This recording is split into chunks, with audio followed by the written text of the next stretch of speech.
하나님께서 우리를 여기까지 도우셨습니다.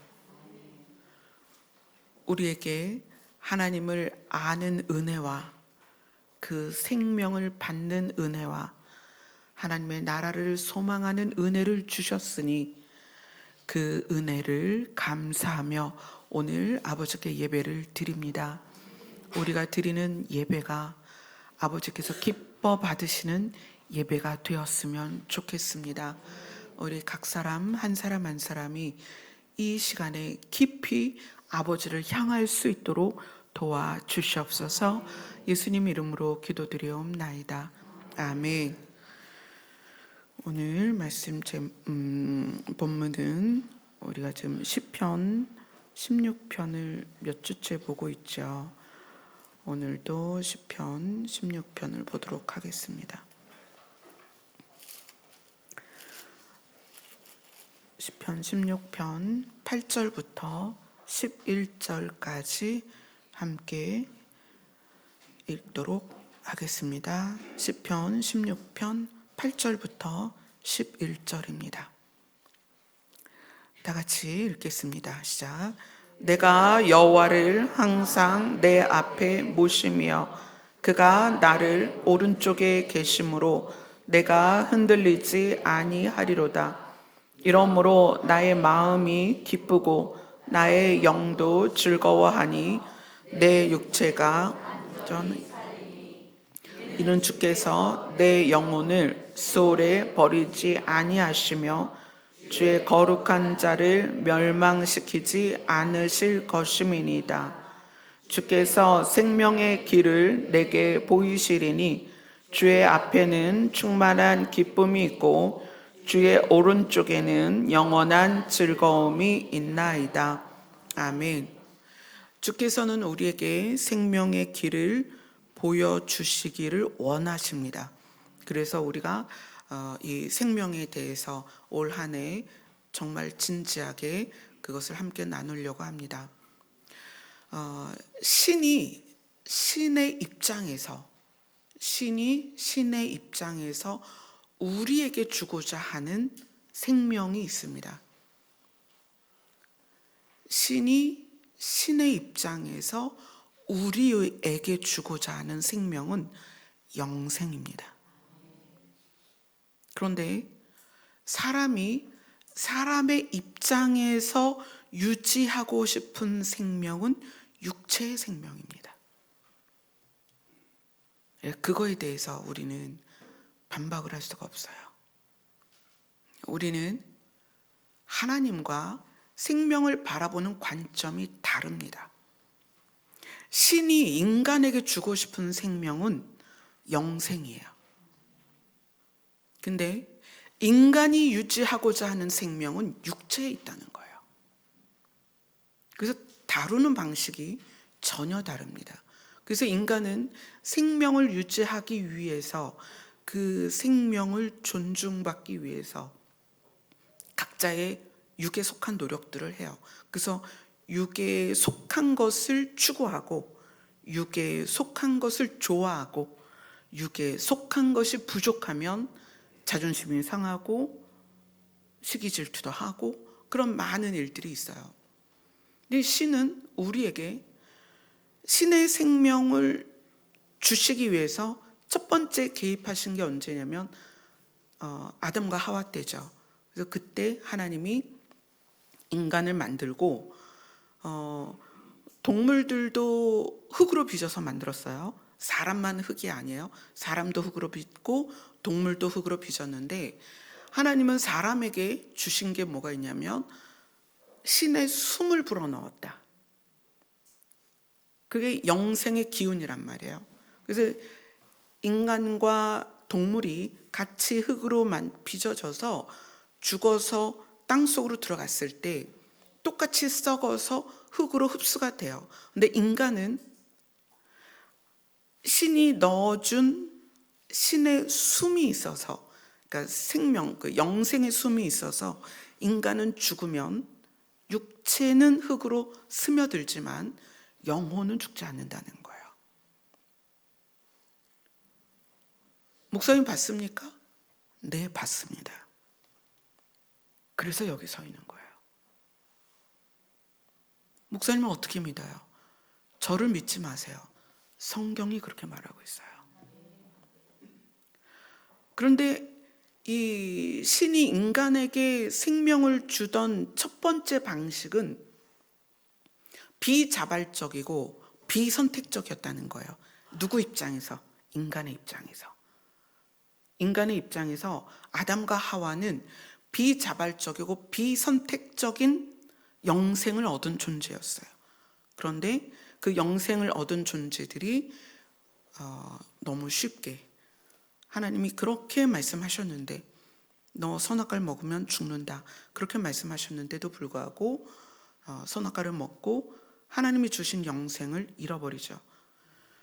그래서 하나님은 그 이후에 우리에게 영생을 주시는 방식을 하나님이 바꾸십니다. 어떻게 바꾸실까요? 자발적이고 선택적이게 바꾸세요. 그 하나님이 우리에게 주고자 하는 생명에 대한 그 받는 방식과 그것을 하나님께서 주시는 방식에 대해서 가장 잘 설명한 게 로마서입니다. 우리가 로마서를 한번 가볼게요. 로마서 3장으로 가겠습니다.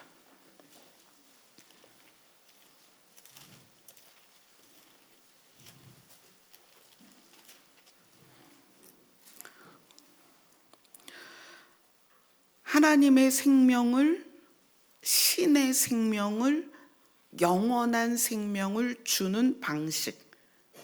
반대로 말하면 인간이 신의 생명을 얻을 수 있는 방식이라는 거예요. 그것이 로마서에 너무 잘 나와 있습니다. 로마서 3장 21절부터 보겠습니다.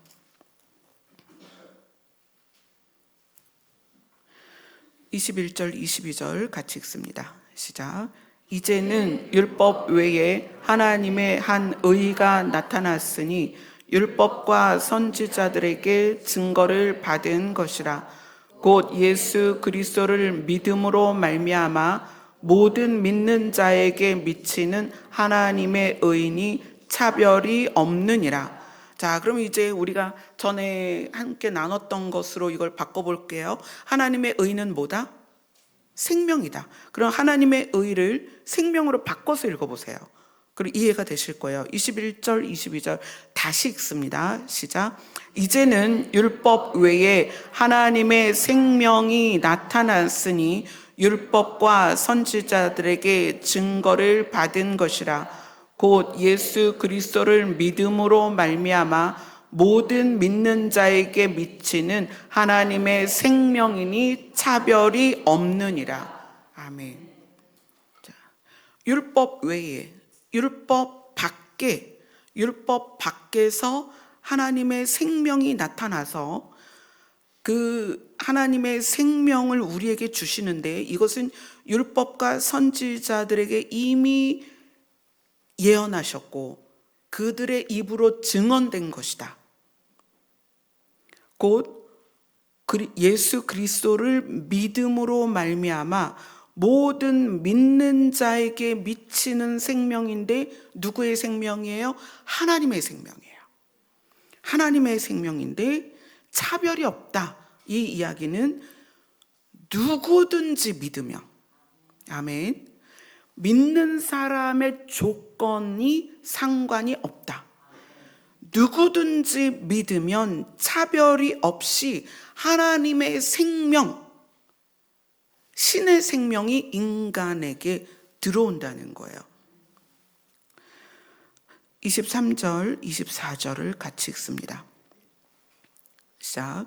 모든 사람이 죄를 범하며 하나님의 영광에 이르지 못하더니 그리스도 예수 안에 있는 속량으로 말미암아 하나님의 은혜로 값없이 의롭다 하심을 얻은 자 되었느니라.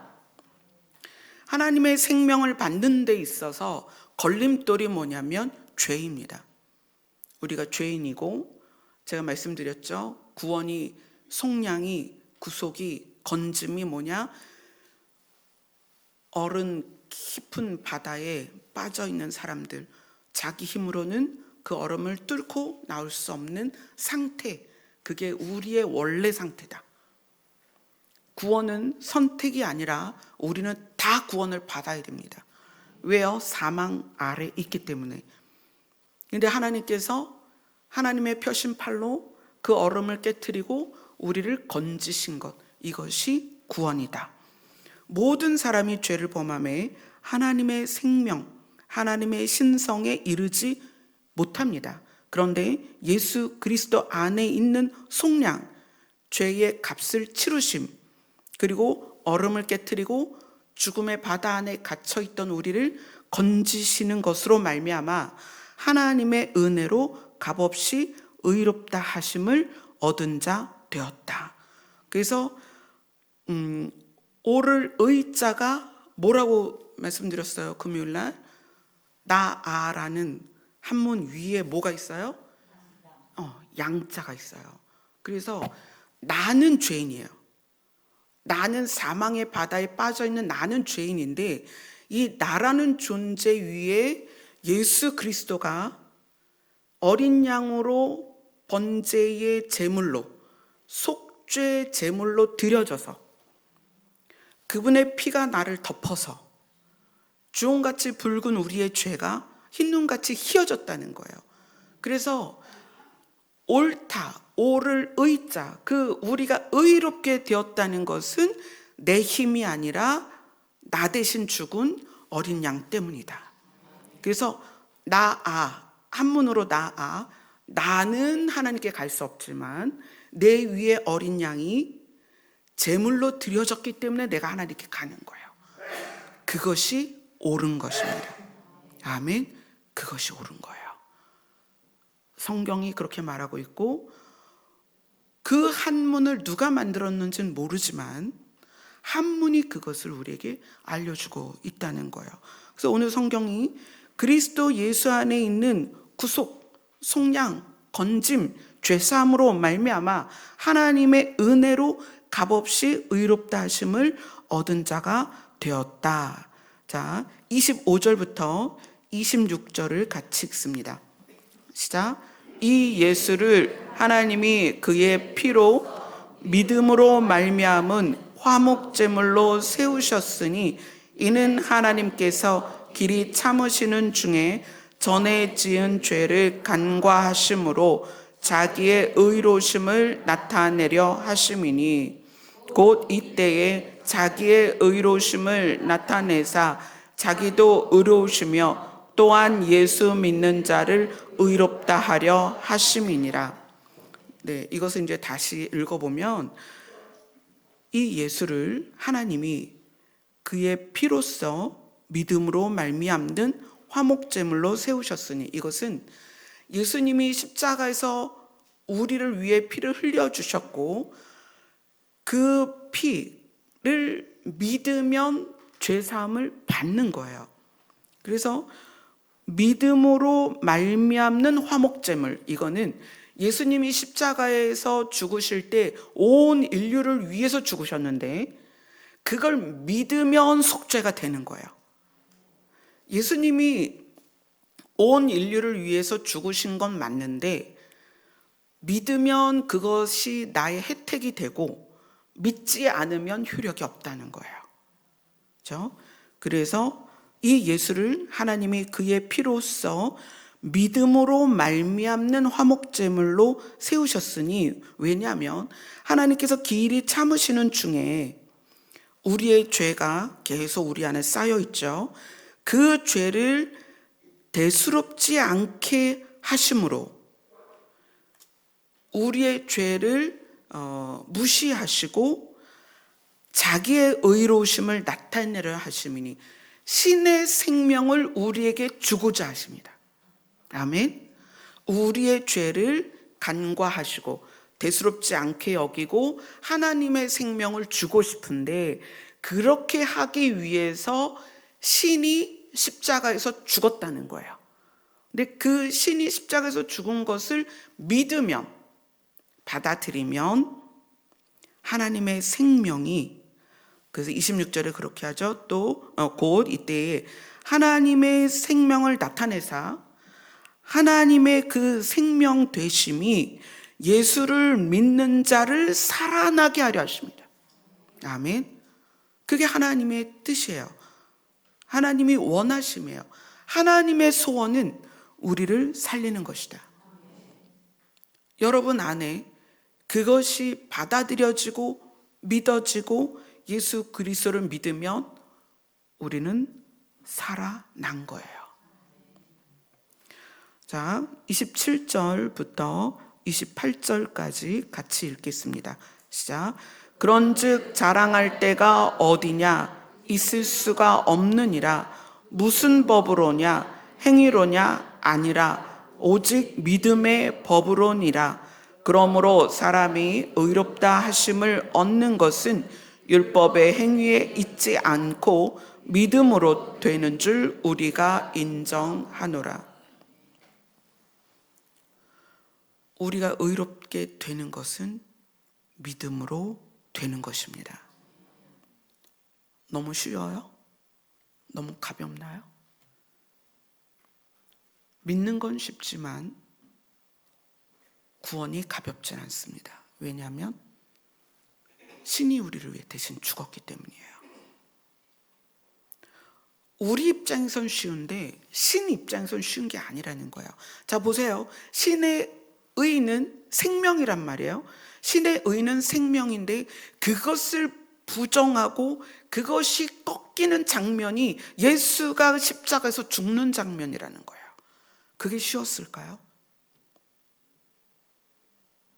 예수님이 신이신데, 그래서 그렇게 말씀하세요. 제자들이 막 열받았을 때, 야, 내가 천군 천사를 다 동원해서 여기를 쑥대밭으로 만들 능력이 없는 줄 아냐? 내가 하나님 아들이야. 그러나 무엇을 위해서? 우리에게 신의 생명을 주기 위해서 당신이 십자가에서 죽으셨단 말이에요. 근데 그 신이 죽는 과정을 통해 얻을 수 있는 신의 생명을 얻는 방식이 뭐다? 믿음이다. 그래서 그것을 뭐라고 표현한다? 은혜다.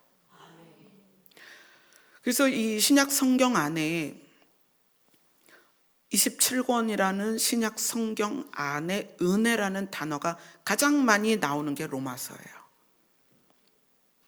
로마서는 믿음으로 구원받는 것을 설명하면서 그것을 뭐라고 얘기하느냐?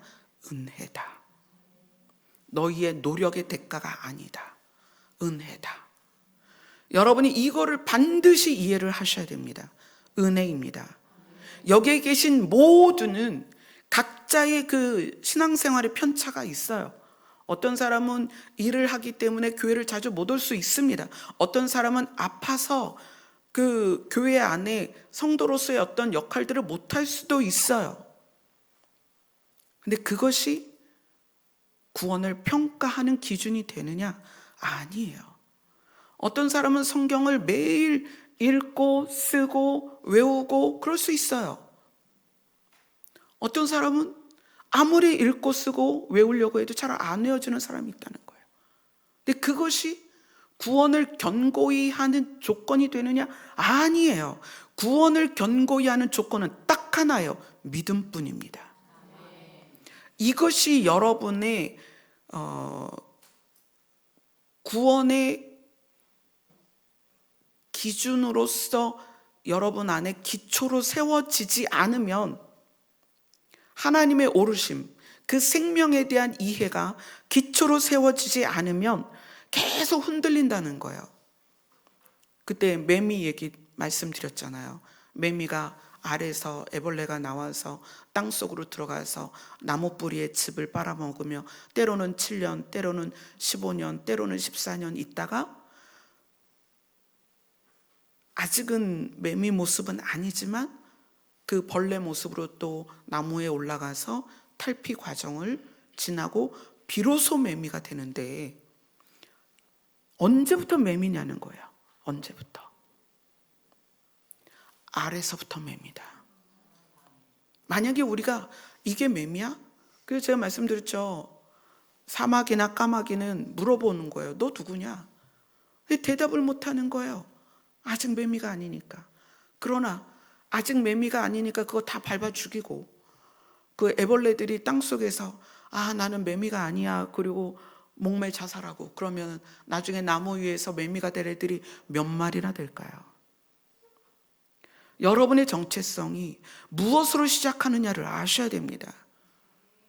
여러분의 정체성은 뭐로 시작해요? 믿음으로 시작하는 거예요. 왜요? 하나님이 우리를 사랑하시기 때문에. 너희들이 발버둥 쳐서 너희의 노력으로 구원을 얻을 수 있다면 너희 중에 몇 명이나 구원을 얻겠냐? 그래서 은혜로 우리에게 차별 없이 믿으면 구원을 받는다라고 성경이 말하고 있다는 거예요. 이 기준이 흔들리면 우리는 늘 두렵고, 우리는 늘 자기 자신을 판단하고, 우리는 늘 부족한 자기 자신을 혐오하고, 그리고 늘 좌절하고, 그래서 자기도 천국문에 못 들어가면서 남들에게 뭐라고 하는 거예요? 그래서 구원받겠냐? 그래서 천국 가겠냐? 그렇게 한다는 거예요. 여러분의 믿음의 토대는 은혜라는 걸 아셔야 돼요. 은혜다. 내가 믿게 된 건 은혜다. 이 믿음으로 구원받는 건 은혜다. 그래서 로마서는 구원에 대하여, 믿음에 대하여 이야기하면서 은혜라는 단어로서 이 로마서를 풀어가고 있다는 거예요. 은혜다. 이것이 이해되어야 됩니다, 여러분.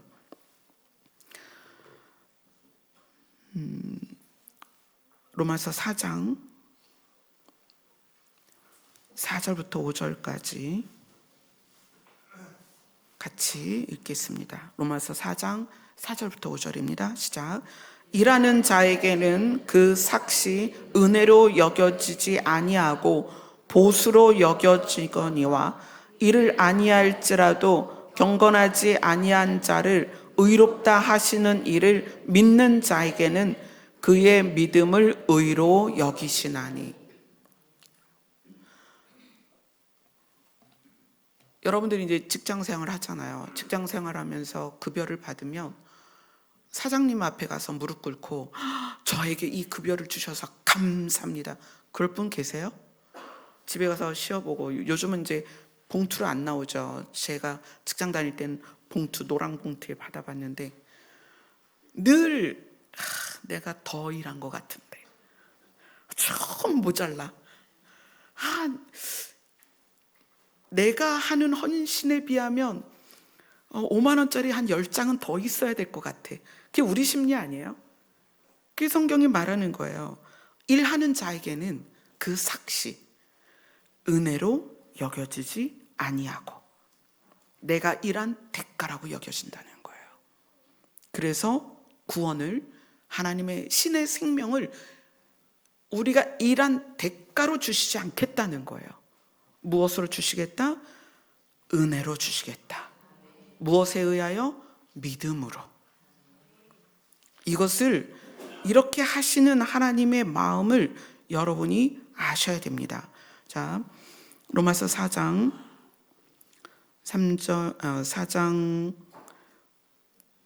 9절을 한번 볼게요. 9절 같이 읽습니다. 시작.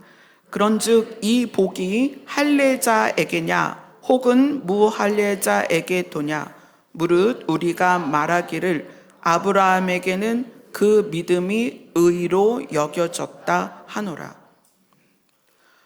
우리는 아브라함이 이삭을 번제단에 올려서 칼로 그를 찌르기 직전까지 갔던 그 행위를 보지만 하나님은 믿음을 의로 여기셨다 이래요. 아브라함의 믿음. 그 아브라함의 믿음의 근거는 뭘까요? 하나님의 약속이었다.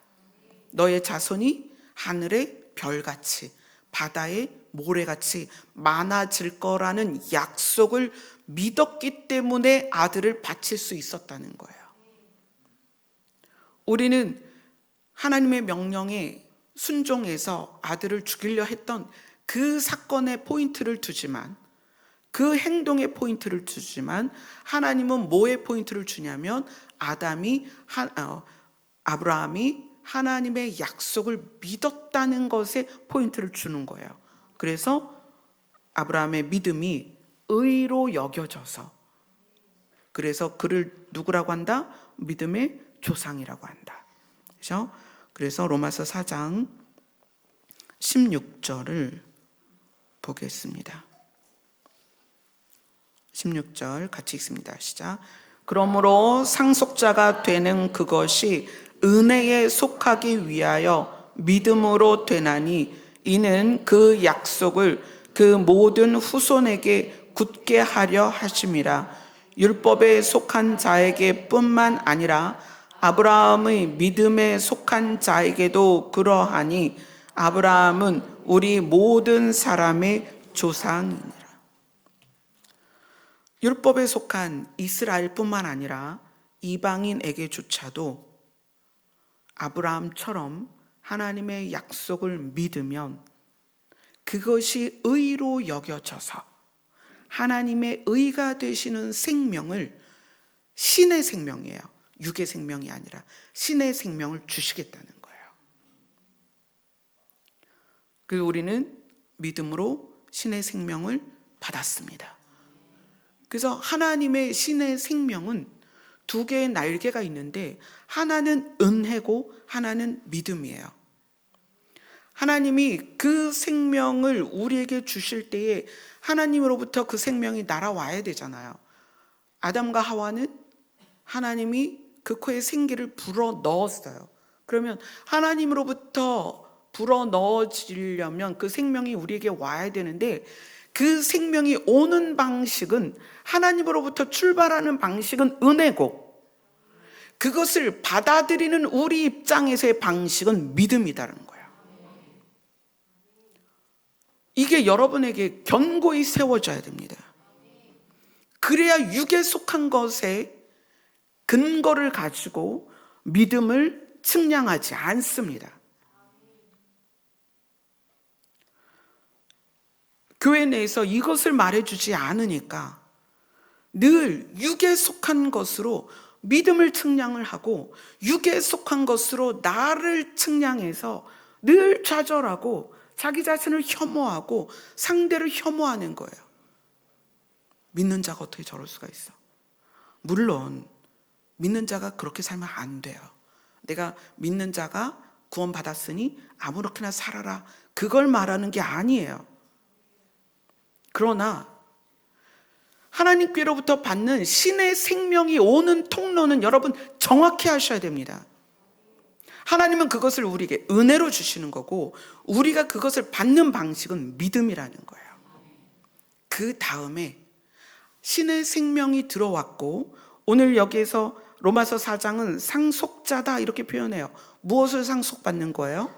신의 생명을 받았으니 신의 나라를 받는 거예요. 신의 나라를 받을 사람이 이 땅에서 어떻게 살아야 되겠느냐? 그것이 바로 베드로가 말하는 행함이 있는 삶을 말하는 거라는 거예요. 이것이 여러분 안에 뚜렷하게 마음 안에 새겨져야 된다는 거예요.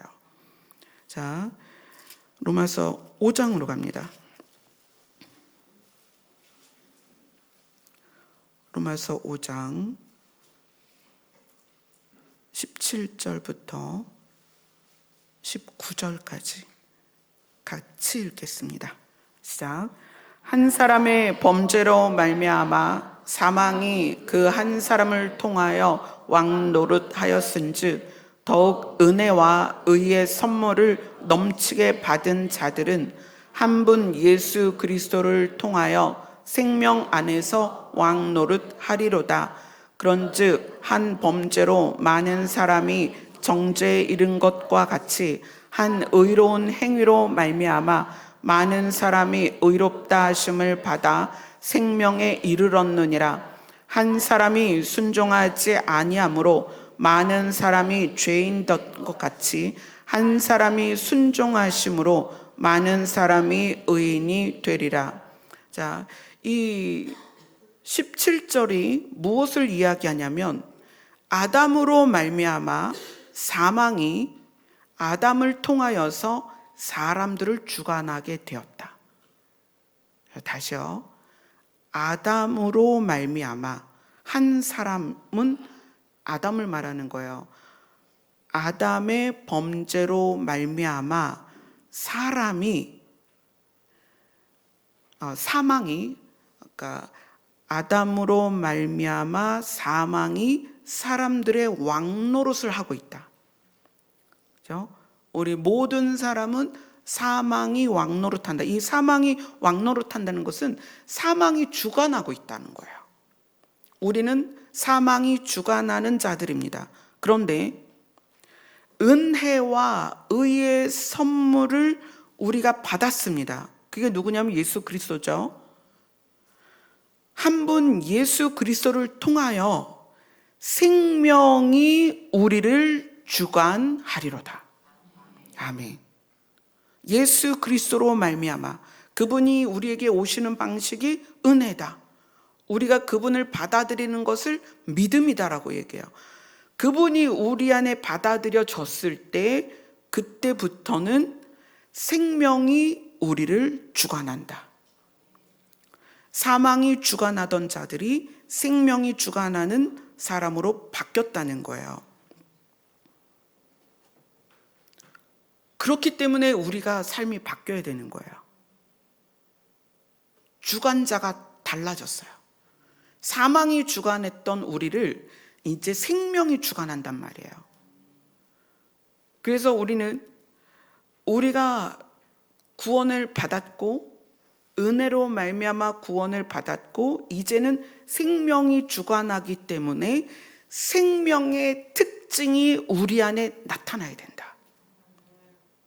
지금 우리의 모습을 볼 것이 아니라 생명이 우리를 주관해서 점점점 생명체로서 어떤 생명? 신의 생명을 가진 신의 생명체로서 살아가는 모습이 우리에게서 점차 많아져야 된다는 거예요.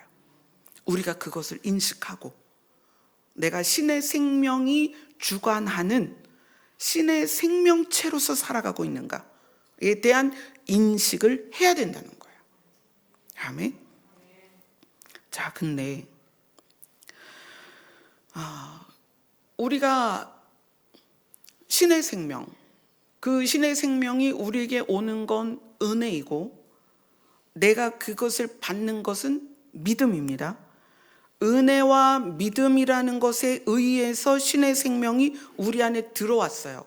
그러면 신의 생명체로서 신의 생명을 받은 사람으로서 이 땅에서 사는 동안에 그 신의 생명이 우리 안에 역동적으로 신의 생명이 주관하는 사람으로 살아가는 모습, 이게 뭐냐? 이것도 은혜와 믿음이에요.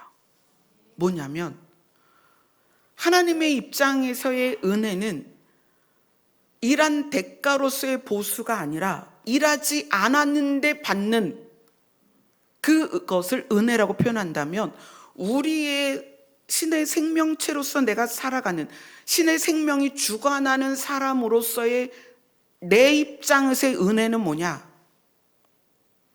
하나님이 나를 살리셨다는 것을 고백하는 거예요. 은혜다. 그걸 아는 거예요. 내 노력 없이 하나님이 신의 생명을 나에게 주셨구나. 은혜다.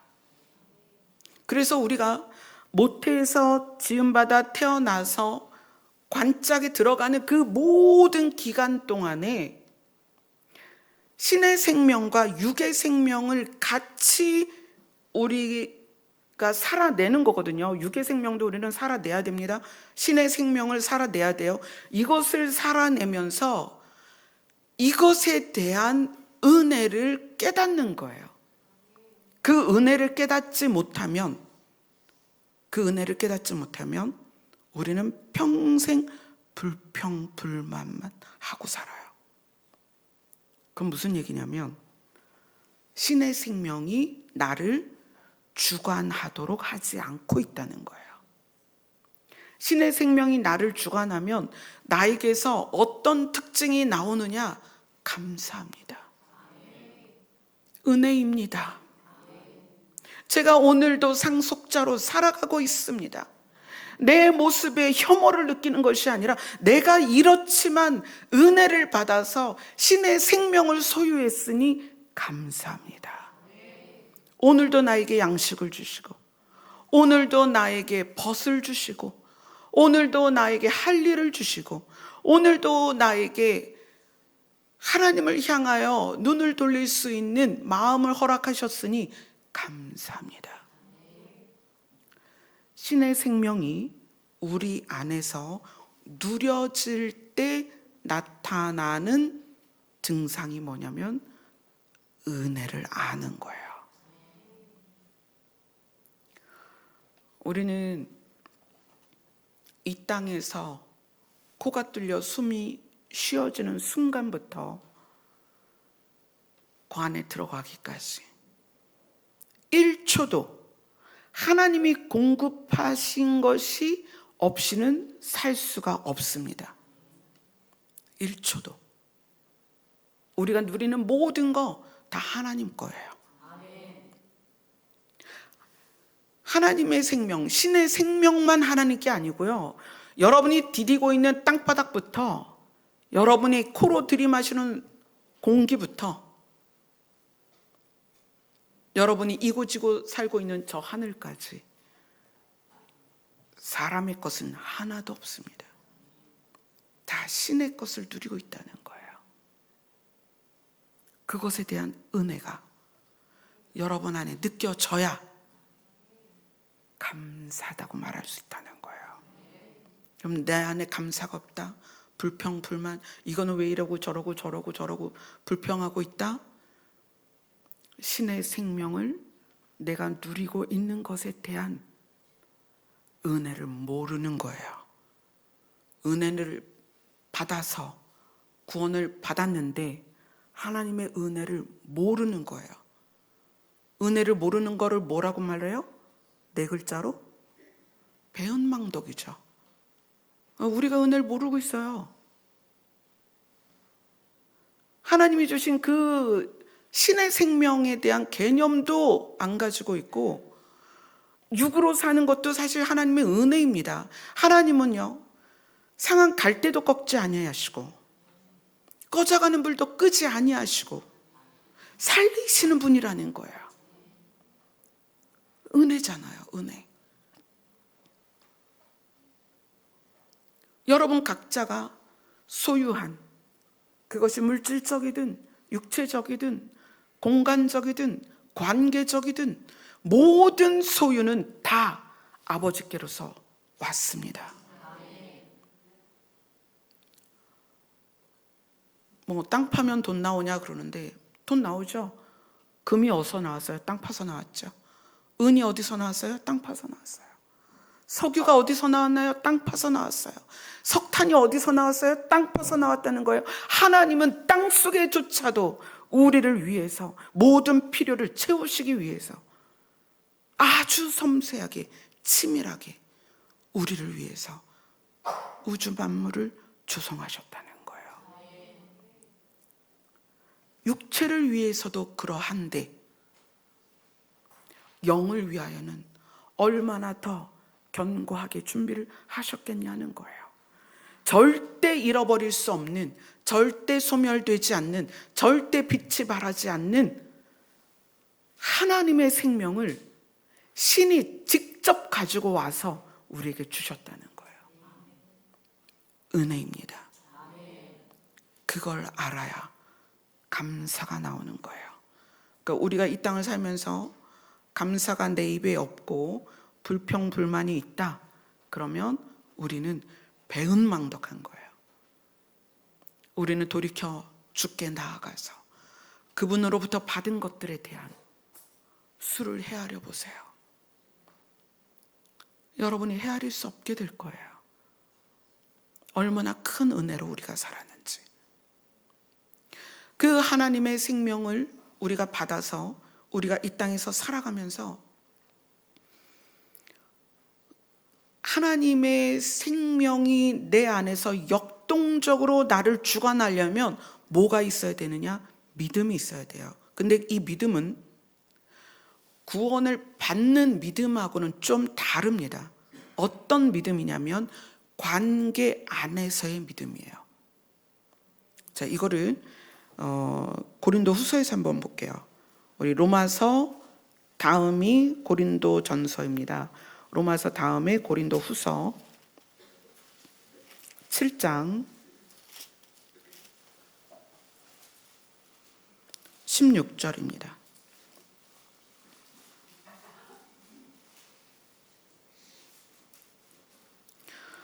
고린도 후서 7장 16절 함께 읽겠습니다. 시작.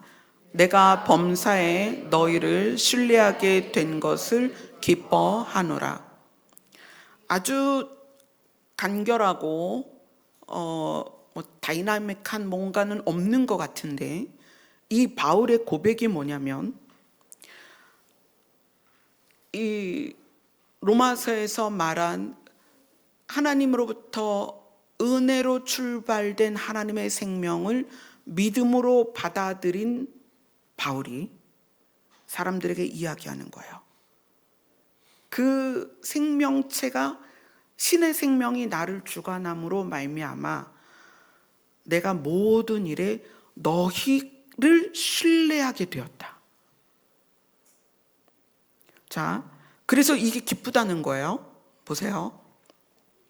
우리가 인간관계에서 혐오와 좌절을 느끼는 때에는 대부분 상처예요. 타인의 말에 대한 상처, 이 타인의 행동에 대한 상처. 근데 이 상처의 근거가 뭐냐?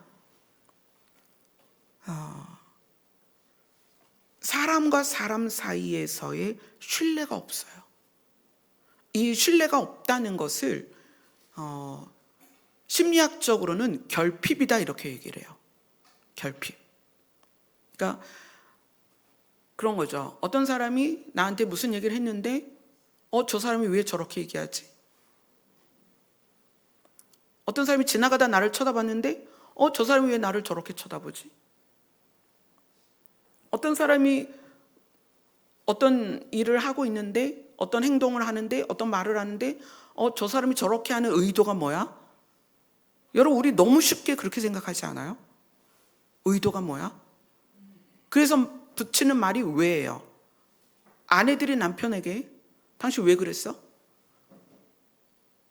뭘 찾는 거죠? 의도를 찾는 거예요. 남편이 아내에게 너 왜 그랬어? 의도를 찾는 거예요. 그 행동이 왜 그렇게 됐는지가 중요한 게 아니야. 너 무슨 의도로 그렇게 말했어? 너 무슨 의도로 그렇게 했어? 이게 의도를 찾는 것은 상대에 대한 신뢰가 없는 거예요. 그런데 이 의도를 찾는 것에 의해서 좀 더 적극적으로 표현하는 게 뭐냐면 분노예요.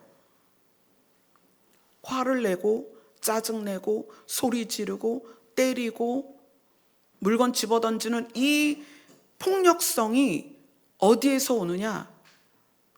상대를 믿지 못하는 거예요. 신뢰하지 못하는 거예요. 그래서 너 나 사랑하는 거 맞아? 증명해봐. 너가 나를 존중하는 거 맞아? 증명해봐. 자, 이제부터 내가 화를 낼 테니 네가 어떻게 반응하는지 보자.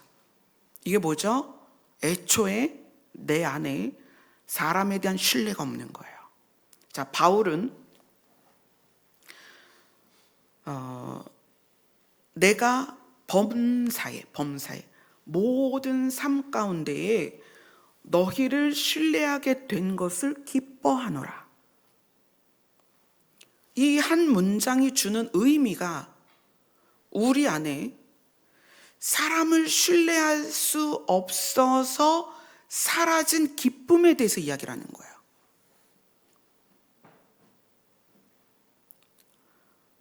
우리 안에 신의 생명이 나를 주관하게 하려면, 그래서 신의 생명에 의한 자라남, 그것을 그리스도의 장성한 분량까지 자라나는 거죠.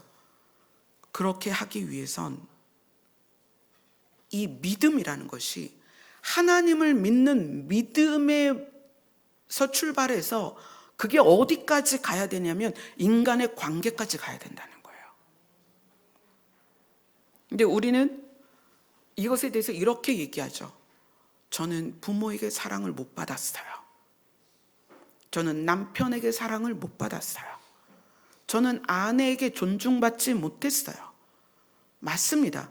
우리의 결핍은 그런 것을 통해서 와요. 그런데 그 결핍을 해결할 수 있는 유일한 것이 하나님이 나에게 주신 은혜를 깨달을 때예요. 이 문제를 요즘 찬미랑 굉장히 많이 얘기를 해요. 우리가 가지고 있는 결핍. 예를 들어서 자, 엄마가 하루 종일 힘들게 일하고 집에 딱 들어갔는데 아이들이 먹은 것을 전부 싱크대에다 올려놓고 아무도 설거지를 안 해요. 그럼 이제 엄마가 이런 반응을 보일 수 있죠. 딱 들어가자마자 야! 너네 먹은 거 안 치워? 엄마가 힘들게 일하고 왔는데 너네 엄마 무시하는 거야? 엄마가 니네 종이야? 그렇게 할 수가 있어요. 그죠? 우리는 대부분 그렇게 반응을 합니다. 아빠들이 퇴근하고 들어왔는데 집안이 좀 어질러져 있으면 아내나 아이들한테 소리를 지르죠. 이거 지금 뭐 하는 거야? 이거 왜 여기 내려와 있어? 이거 여기다 올려놔야지. 신발 누가 이렇게 벗었어? 불은 왜 안 껐어? 우리는 그렇게 계속 삶에서 반응을 해요. 그런데 어떤 사람은 그러니까 화가 나는 사람은 어떤 느낌이냐면, 왜 그 설거지가 안 된 게 화가 나냐면 너는 나를 설거지하는 사람으로 보니 이거예요. 근데 어떤 사람은 이렇게 해요. 아, 설거지가 쌓여 있네. 그냥 하는 거예요. 자, 이걸 왜 말씀드리냐면 구리교회에 있었을 때 제가 2번이나 경험했어요. 자, 교회에 있다 보면 이제 주일날 이렇게 하루 종일 막 북적북적 하다 보면, 사실 구리에서도 한 70명 모였으니까 막 북적북적 하다 보면 어지럽혀 있잖아요. 그러면 이제 마지막 남은 분들이 청소를 해요. 어떤 분이 그 빗자루를 패대기를 치는 거예요. 왜 나는 맨날 이거를 쓸어야 돼요? 그러면서 패대기를 치고 가는 거예요. 근데 이제 주변 반응이 뭐냐면, 아니 누가 하라고 했나? 누가 하라고 했는데? 그거예요. 그러니까 본인이 습관처럼 막 청소를 하다가 그날따라 열받은 거야. 어떤 열이 받냐면, 너희가 볼 때 내가 청소하는 사람으로 보이니? 이런 거예요. 자, 그러다가 또 몇 달 후에 어떤 분이 이제 이렇게 먼지를 닦으려면 이제 걸레를 사용하잖아요. 걸레를 화장실에서 패대기를 치는 거야. 막 화를 내면서 내가 말이야 맨날 이러시는데 너무 놀란 거예요. 제가 부탁드립니다. 우리 열린 하늘문교회 성도님들은 하기 싫은 건 하지 마세요. 안 해도 교회는 돌아갑니다. 반주, 싱어, 뭐 방송, 주방 안 하셔도 예배 드릴 수 있어요. 아무 문제 없어요. 근데 우리 안에 결핍이 뭐냐면, 내가 이것만 아니었어도 이런 마음이 있다는 거예요. 왜 나만 이걸 해야 돼? 이런 거. 교회 안에서의 봉사나 집에서의 나의 헌신이 필요한 자리에서 내가 어떻게 해야 돼요? 그 일이 나에게 내가 그 일을 할 수 있고, 그죠? 첫 번째는 내가 그 일을 할 수 있고 그 일이 여기에 있으니 내가 기쁘게 한다. 왜? 받은 은혜가 너무 많으니까. 누구에게서? 하나님께서 우리에게 너무 많은 은혜를 주셨기 때문에 그래서 감당하는 거예요. 근데 이것이 은혜로 출발되지 않으면 우리 안에 결핍이 작동되는 거예요. 나를 설거지하는 사람으로 보는 거야? 나를 걸레 빨고 청소하는 사람으로 보는 거야? 나를 이렇게밖에 생각을 안 해? 자존심 상해, 기분 나빠, 이런다는 거예요. 근데 이게 부부 사이에서도 그러고요, 부모 자녀 간에도 그래요. 그래서 부부 사이에서 화를 많이 내고 짜증내고 소리 지르고, 또 부모가 자녀에게 화를 내고 짜증내고 소리 지르면 그 얘기는 뭐냐면 나는 지금 너에게 존중받지 못하고 있는 것 같아 라는 결핍의 표현이거든요. 그럼 그 결핍을 어떻게 해결하느냐? 어떻게 해결할까요? 아버지께로부터 받은 은혜를 세어보세요. 우리가 받은 은혜를 세어보세요. 하나님께로부터 받은 은혜가 얼마나 크냐면 여러분 자원에서 지고 돌려야 돼요. 우리가 내가 하루 돌리고 여러분 하루 돌리고 지고 돌려야 될 정도로 은혜를 받았어요. 그렇지 않나요? 저는 제 자신이, 제 인생이 정말 드라마틱하게 너무 많은 일들을 지나왔는데 그때마다 그 문턱을 넘고 그 방지턱을 넘고 그 언덕을 넘을 때마다 느끼는 게 뭐냐면 은혜다. 내가 살아있는 것도 은혜고 여러분 앞에 서 있는 것도 은혜고 하나님을 아버지라 부르는 것도 은혜고 모든 것이 은혜다. 그래서 여러분들이 아무도 나 이제 교회 청소 안 하겠습니다 그러면 괜찮아요. 제가 와서 할게요. 괜찮아요. 내가 지금 이 시간부터 절대 아무것도 하지 않겠어. 안 하셔도 돼요. 그것이 나의 불만이 된다면.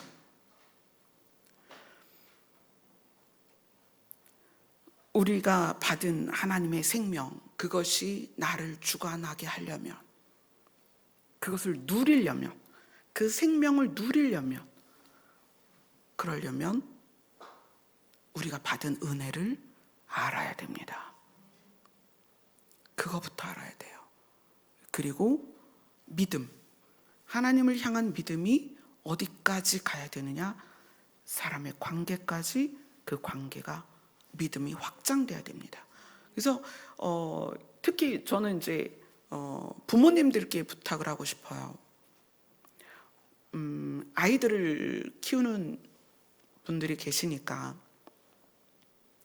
아이들의 잘잘못은 보통은 초등학교까지는 아이들의 잘잘못을 분명하게 구분은 해주셔야 됩니다.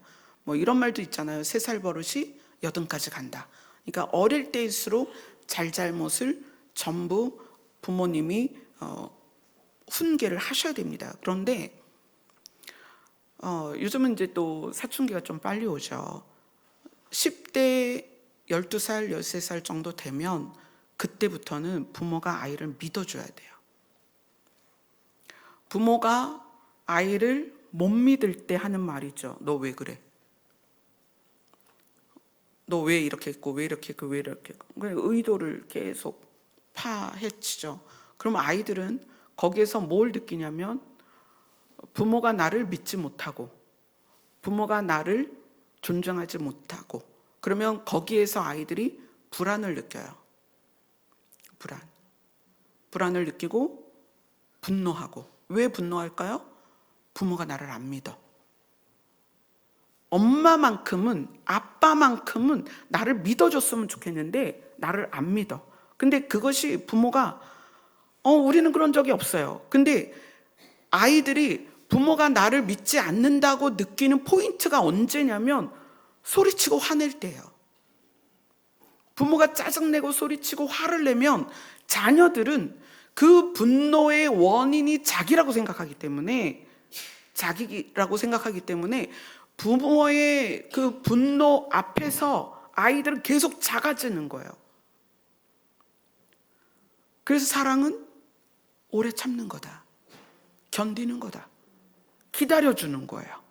자기 아이에 대해서 기다려주는 거예요. 그러면 아이들이 초등학교 이후에 이제 부모가 이래라 저래라도 아니고 이게 옳아 저게 틀려도 아니고 네가 선택해봐. 네가 결정해봐. 그러면 아이들이 자기가 선택하고 결정한 것에 대한 오류를 발견할 때도 있고 실패를 경험할 수도 있어요. 그러나 그러면서 성장하는 거예요. 건강해지는 거예요, 마음이. 아, 이렇게 선택해야 되는구나. 저렇게 해야 되는구나. 근데 그 모습이 가정에서 생기지 않으면 아이는 어른이 돼도 불안해요. 왜냐하면 부모가 나를 믿어주지 않았기 때문에. 근데 우리는 부모가 나를 안 믿어줘서 내가 불안해요 라고 표현을 못해요. 내 불안이 어디서 왔는지 모르기 때문에. 부모는 자기가 소리 지르고 화를 내는 것이 아이에게 어떤 영향을 주는지 몰라요. 그러면서 이 상황이 계속 악화되는 거예요. 그리고 부모는 어떻게 하는 거예요? 이렇게 해, 저렇게 해. 이렇게 아이들을 키운단 말이에요. 자녀를 믿어주세요. 믿으면 뭘 안 하냐면 말을 안 해요. 믿으니까. 그래, 네가 해. 그래. 네가 알아서 해. 괜찮아. 근데 내가 자녀를 향하여 말이 많다. 내가 애를 못 믿는 거예요. 근데 그 말이 좀 커지는 건 화를 내는 거죠, 이제는. 짜증내고 화내고 소리 지르고. 아이는 부모를 신뢰하지 못합니다. 그래서 그 아이가 결핍이 생기는 거예요. 그 결핍이 어떻게 돼요? 어른이 되어서도 채워지지 않으니까 애착 장애가 생겨요. 과도하게 집착하든지 과도하게 방어적이든지 자기를 과도하게 과시를 한다든지 아니면 과도하게 중독에 빠지든지 장애가 생겨요. 애착 장애가. 우리가 하나님께로부터 생명을 받았다면 이제는 관계 안에 내가 관계하는 사람들을 신뢰하세요. 부모 자식 간에 부부 사이에 반드시 필요합니다. 여러분들이 저에 대해서도 마찬가지예요. 여러분들이 저에 대해서 신뢰하지 못하면 이 자리가 정말 힘들 거예요. 제가 여러분을 신뢰를 불러일으키는 어떤 행동을 못할지라도 여러분이 저를 신뢰해 주시면 저는 그 신뢰 때문에 제 자신이 성장할 것입니다. 근데 저를 신뢰하지 못하는 말을 들으면 그것이 저를 힘들게 해요. 그럼 제가 어떻게 되겠어요? 또 고민하고 낙심하고. 그런데 이거를 증명해 보일 수는 없으니 혼자 소가리를 하는 거예요. 그래서 성경이 뭐라고 그러죠? 가르치는 자들에게 좋은 것으로 함께해라. 왜냐하면 가르치는 자들이 가르치는 거에 집중해야 되는데 계속 어떤 것으로, 어떤 문제로, 어떤 상황으로 목사님 왜 그랬어요? 왜 이렇게 했어요? 목사님 변한 거 아니에요? 왜 예전 같지 않아요? 여러분, 사람을 이해하는 데 있어서 상황의 변화를 여러분 이해하셔야 됩니다. 변했어. 연애할 때 그러잖아요. 연애할 때 남자친구가 여자친구를 위해서 몰빵을 해요. 막 제주도에서 사는 남자친구가 서울에서 아프다는 여자친구 때문에 새벽 비행기 타고 막 바리바리 쌍화탕 사가지고 가요. 연애 땐 그럴 수 있어요. 근데 결혼하면 한 집에 사니까 그렇게까지 안 해도 되거든요. 근데 상황의 변화를 이해하지 못하고 뭐라고 말해요? 당신의 사랑이 식었어. 이럴 줄 알았으면 결혼을 안 했을 텐데 이래요. 정말 관계 안에 그런 일 많거든요. 날이 가고 해가 바뀌면 상황이 바뀌어요. 사람이 바뀌는 게 아니고 그거에 대한 이해가 있어야 돼요. 여러분, 남편분들께 말씀드릴게요. 아내들이 50이 넘어가면 싸나워져요. 엄청 무서워져요. 그러니까 대한민국을 중2 아이들이 지키다가 그 다음에 50대 아줌마들이 나라를 지켜요. 왜 그럴까요? 여성 호르몬이 안 나와요. 이 여성 호르몬이 안 나오니까 여성이 사라졌어요. 그럼 뭐만 남아요? 남성만 남아요. 그러니까 막 여성 호르몬이 안 나오니까 이제 이 내 몸 안에서 이루어지던 규칙적인 흐름이 다 깨지는 거예요. 그래서 잠도 안 오고 추웠다 더웠다 하고 땀도 삐질삐질 나고 감정이 오르락내리락 하고 그래요. 그래서 그때부터 아내들이 밖으로 나가요. 이 열불을 식혀야 되니까 집에 있으면 폭발할 것 같고, 그러니까 나가요. 나가서 그런 동료들을 만나는 거예요. 야, 너도 그러냐, 나도 그래.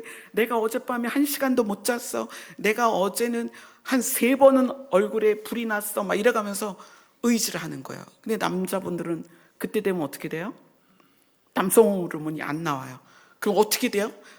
그 전까지는 남성 이러다가 이제 여성이 되니까 그 다음에 어떻게 돼요? 집에 들어와서 드라마를 보면서 울고 냉장고도 열어보고 사진첩 꺼내서 울고. 근데 아내가 없어.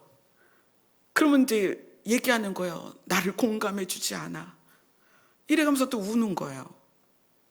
상황이, 시간이 우리를 많이 바꿔요. 그런 것 또한 이해를 하셔야 돼요. 관계 안에서. 자, 관계 안에서의 신뢰라는 것은 어떤 사람이 나를 의도적으로 해치려고 하는 사람이 몇 명이나 있겠냐는 거예요. 그죠?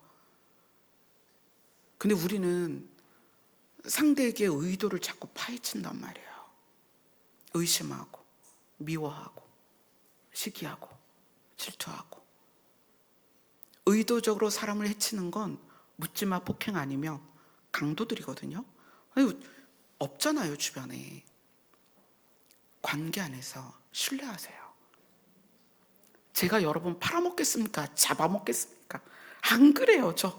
여러분 안 잡아먹어도 배가 부르고요. 여러분 안 팔아먹어도 제가 이렇게 듬직하잖아요. 그냥 좀 서로 신뢰했으면 좋겠어요.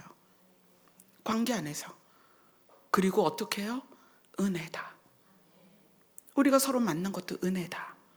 우리가 하나님의 생명, 신의 생명을 받은 게 가장 큰 은혜다. 그래서 그 은혜를 묵상하고 은혜를 누릴 때 우리 입에서 뭐가 나오는 거예요? 감사가 나오는 거예요. 그러면 우리가 피차에 서로 감사를 나눌 수 있죠. 아멘. 하나님의 생명, 신의 생명은 은혜와 믿음으로 우리에게 주어집니다. 우리의 그 생명이 나를 주관하게 하는 방식은 은혜를 깨닫는 것이고 서로를 신뢰하는 거예요. 그러면 우리가 이 땅에서도 하나님의 나라를 누리게 될 것입니다. 아멘. 기도하겠습니다.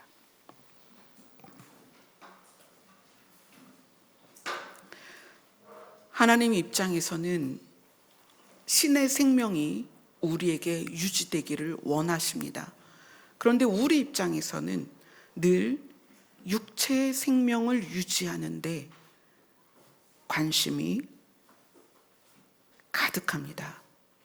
이제 우리도 하나님이 주신 하나님의 생명에 집중할 수 있게 하시고, 또한 우리가 이 땅에서 살면서 얼마나 많은 은혜를 받고 있고 그 은혜로 말미암아 살고 있는지를 깨닫게 하여 주시옵소서. 예수님 이름으로 기도드리옵나이다. 아멘.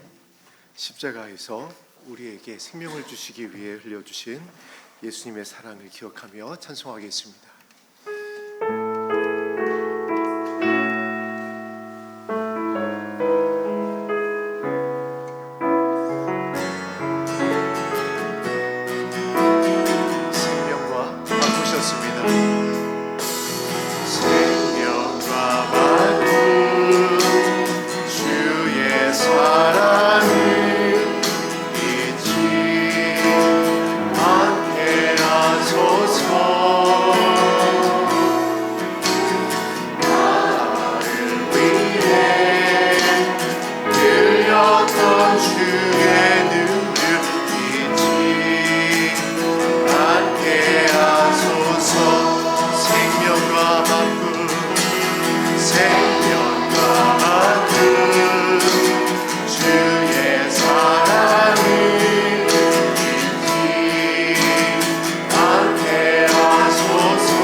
위해서 예배합니다.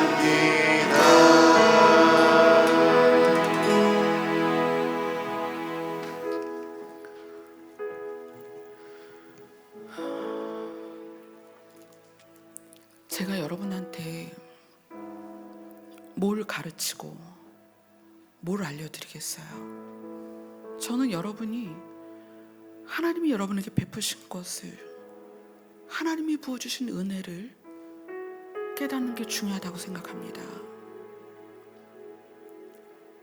기도는 하나님과의 관계에서 그분을 알아가는 과정인데, 기도 안에서 하나님이 우리에게 베푸신 은혜를 알아갔으면 좋겠어요. 그 은혜가 여러분에게 신의 생명을 주셨습니다. 아멘. 기도하겠습니다.